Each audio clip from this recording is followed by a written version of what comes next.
regime change की बात की ना, ये साबित करना पड़ेगा और जिस दिन साबित हो जाएगा उस दिन हम डार साहब के साथ खड़े होंगे कि वाकई, क्योंकि इससे पहले इमरान खान साहब ने इस तरह की बहुत सी बातें की हैं और हमें अपने साथ लगाया है।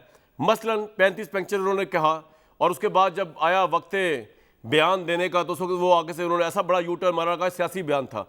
इवन अभी भी इतनी ज़्यादा डिस्पैरिटीज़ हैं इस सारे केस और मुद्दे के अंदर कि मैं इसमें पूरा प्रोग्राम कर सकता हूँ कि ये इंटरनेशनल कॉन्स्पिरेसी थी या जब प्राइम मिनिस्टर के थादी छोड़ गए उनको तो उसके बाद ये कॉन्स्पिरेसी बन गई, पीटीआई का नैरेटिव के थ्रू बन गई। अभी मैं आपको एक चीज़ सुनाने लगा हूँ, किस बात पे यकीन करें हम प्राइम मिनिस्टर की, साबित करना पड़ेगा इमरान खान साहब को, साबिक प्राइम मिनिस्टर की किस बात पे यकीन करें।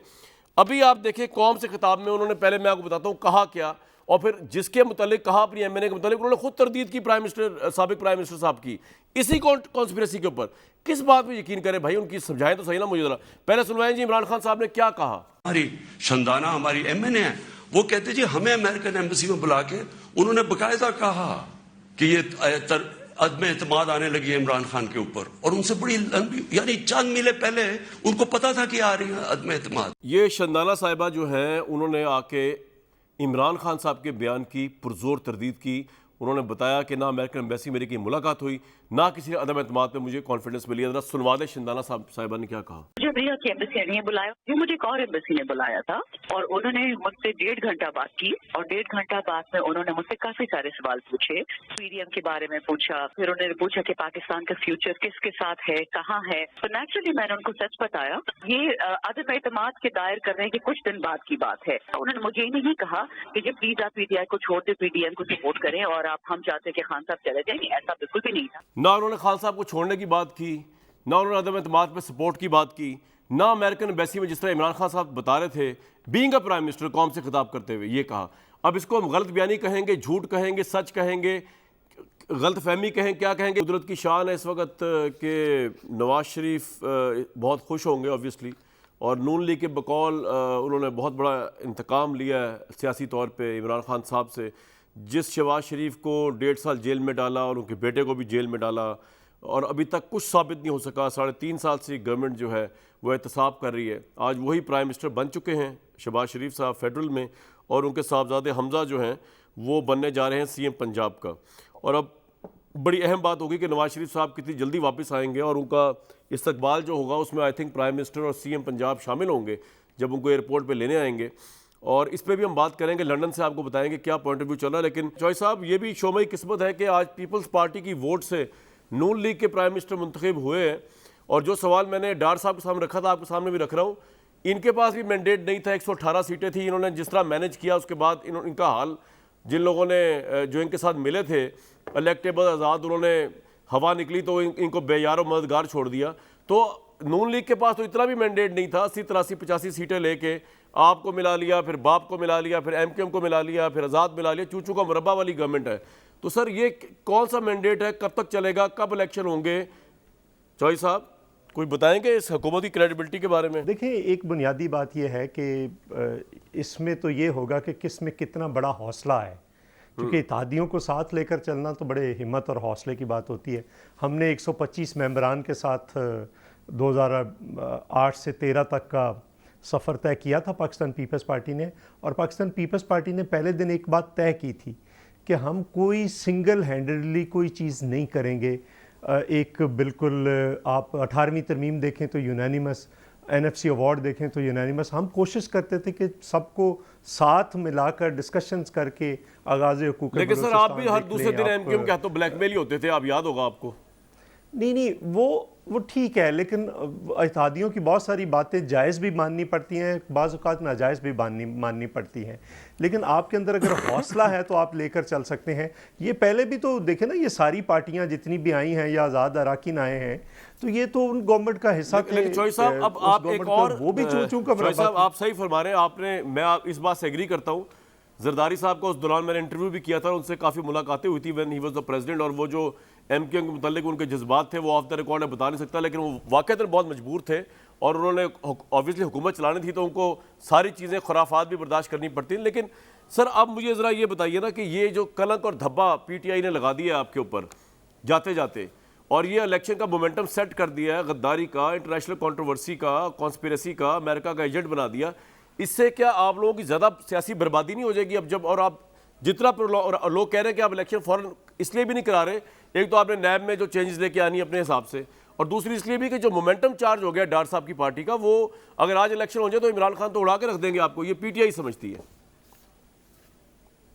नहीं देखिए, ये वक्ती चीज़ें हैं।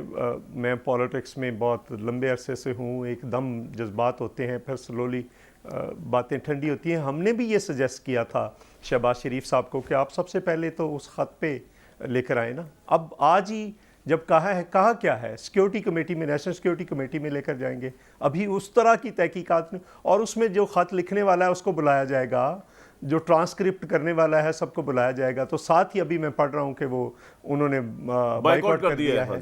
तो अगर बाइकआउट कर दिया है तो इसका मतलब क्या है कि देयर इज समथिंग वो फेस नहीं करना चाहते।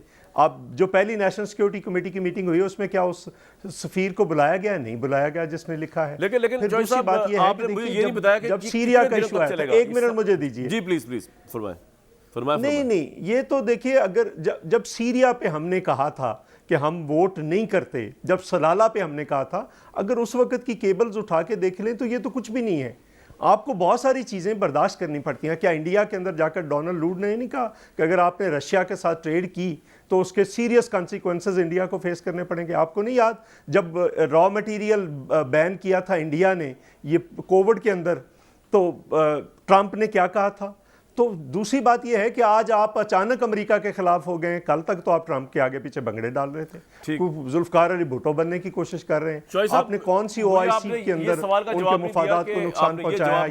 ये कब तक चलेगा? ये तो हुकूमत एक बिल्कुल ही वीक कोalition गवर्नमेंट है ना। अगर ये इस्तीफे देते हैं, मैं आपको एक इस्तीफे भी दे दिए, अगर ये मेरी गुजारिश सुन लें सर, अगर ये रहते हैं तो मेरा ख्याल है कोई अक्टूबर नवंबर में इलेक्शन हो जाएंगे। अगर ये असेंबली, अगर ये मुस्ताफ़ी होते हैं तो फिर हुकूमत के पास क्या रास्ता रह जाएगा? पहली तो बात है मुस्ताफ़ी होना, मेरी आज पीटीआई के कई एमएनए से बात हुई, वो नहीं हो रहे मुस्ताफ़ी। कुछ शहरों के लोग होंगे जो पीटीआई के प्रेशर में होंगे, लेकिन जॉय साहब अगर ये मुस्ताफी होते हैं फिर तो आपको कम से कम 100 सीटों पे वो आज क्यों पता क्यों गए? नहीं, इलेक्शन हो जाएगा, कौन सा 90 तो उसका मतलब ये हुआ, जितने लोग मुस्ताफी होंगे, मेरे सवालों का जवाब देना सर जिमनी इलेक्शन हो जाएगा, गुजारिश है मेरी आपसे, जिमनी इलेक्शन हो जाएगा। मैं तो ये कह रहा हूं, अगला सवाल सर आपसे बात कर रहा हूं। जिमनी इलेक्शन हो जाएगा 90 डेज के अंदर, तो उसके बाद तो इसका मतलब आप खुद कह रहे हैं कि हमने अक्टूबर नवंबर तक जनरल इलेक्शन 45 डेज के अंदर, 45 डेज चले, 45 डेज 45 डेज के सर चले, 45 डेज में इलेक्शन हो जाएगा। लेकिन आप कह रहे हैं अक्टूबर नवंबर में जनरल इलेक्शन में जाना है, अरबों रुपया पहले लगेगा कौम का इन ज़िमनी इंतखाबात के ऊपर, फिर अरबों रुपया लगेगा कौम का इसके ऊपर, ये जो अक्टूबर नवंबर में होगा। ये तो सर समझ नहीं आ रही है किस तरफ जाएगा ये मुल्क जो है। नहीं, पहले तो मैं आपसे गुजारिश करूं कि जो मेजॉरिटी है वो शायद रिज़ाइन ही ना करे। आज सिर्फ 105 अरकान मौजूद थे जब ये आए हैं, इसलिए ये बाइकआउट करके गए। अगर इनके अराकीन पूरे होते तो ये कंटेस्ट करते। दूसरी बात ये है कि मैं ज़ाती तौर पर मैं समझता हूँ, डार साहब भी बैठे हैं, मेरी रिक्वेस्ट भी होगी। हमने पहले भी, पाकिस्तान पीपल्स पार्टी ने रिक्वाये थे इनके इस्तीफ़े, और मुझे इनके एक मेंबर कल परसों बता रहे थे कि हम कुछ शर्मिंदा थे जब वापस जा रहे थे। खुर्शीद शाह साहब ने आके इस गेट पे इस्तकबाल किया और वो लेने आए इनको और कहा कि नहीं आपके इस्तीफे हुए ही नहीं है, तो वो वापस भी गए। ये हाउस ठीक है, मैं जरा पूछ लूं पॉइंट, और उसके बाद मैंने लंदन भी जाना है सैनिटी पर। सर मैं अब जरा आपकी बात सैनिटी प्रिवेल करे, बारी बारी डार साहब 2-3 सवाल है, मैं आपसे रिक्वेस्ट करूंगा मेरे सवालों का जवाब दें, उसके बाद बेशक आप जो बोलना होगा बोल दीजिएगा। पहली बात ये कि चौधरी साहब ये कह रहे हैं कि आपकी सारी पार्टी जो है वो इस्तीफे देगी भी नहीं, लेकिन आपने ये पक्का इरादा कर लिया कि इस्तीफे अगर सारे ना भी दें लेकिन जितने भी देंगे इस्तीफे, या ये वैसी स्ट्रेटजी है? एक पहला सवाल। एब्सोल्युटली यस, इस्तीफे देंगे, एब्सोल्युटली यस। उससे आपको क्या हासिल होगा? और इनकी सारी गलतफहमी निकाल देंगे। चोई साहब वो मरियम नवाज थी जो चोरों की पार्टी थी, जो कहते थे इस्तीफे मुंह पे मारेंगे। अल्हम्दुलिल्लाह मेरे लीडर ने आवाज निकाली है। मैं सिर्फ चोई साहब से ये पूछना चाह रहा था कि अगले इलेक्शन में इंतखाबी निशान भी इन्होंने डिसाइड कर लिया 13 पार्टियों ने, और परफॉर्मेंस कौन कौन क्लेम करेगा? पीपल्स पार्टी जलसों में क्लेम करेगी ये हमने किया है, या शहबाज शरीफ करेंगे? एक इंतखाबी निशान भी दे दें जरा। पाकिस्तानियों 13 वर्सेस 1 इमरान खान होगा जब भी इलेक्शन होगा। और तीसरी बड़ी इंपॉर्टेंट चीज देखो कामरान सर, हमने इलेक्शन के लिए नहीं, हमने इस इंपोर्टेड हुकूमत और इंपोर्टेड प्राइम मिनिस्टर को नहीं तस्लीम किया इसलिए इस्तीफे दिए हैं। ये तो सोच रहे हैं शायद हम इलेक्शन को कराना नहीं कराना, 1.5 साल बाद भी इलेक्शन करवाएंगे। जो कल रात आपने देखा नज़ारा पाकिस्तानियों का, ये इनको इलेक्शन में बता देंगे सब कुछ। अच्छा डॉक्टर साहब दूसरा सवाल, और आपने बड़ा अच्छा कहा मुझे कि 118 सीटें थी, हम ब्लैकमेल होते रहे हैं। मैं मानता हूं कामरान, शायद मैं मानता हूं कि हम ब्लैकमेल होते रहे हैं। हमारी परफॉर्मेंस में बहुत हद तक ना परफॉर्म करने में भी ये सारी ब्लैकमेलिंग थी जो आपने कौम के सामने रखी है।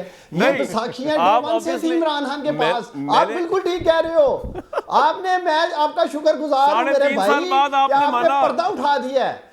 जो चीज है 3.5 साल बाद आपने माना। मेरी बात तो सुन लो डॉक्टर भाई, आप मेरी बात सुनिए ना भाई, ये क्लिप रख ले। ब्लैकमेलिंग में भी पूरी कोशिश करते रहे। डॉक्टर साहब सुन तो ले, आपकी नीयत पे नहीं शक कर रहा यार। में भी पूरी कोशिश करते रहे। मेरी एक और मैं सवाल करना चाह रहा हूं।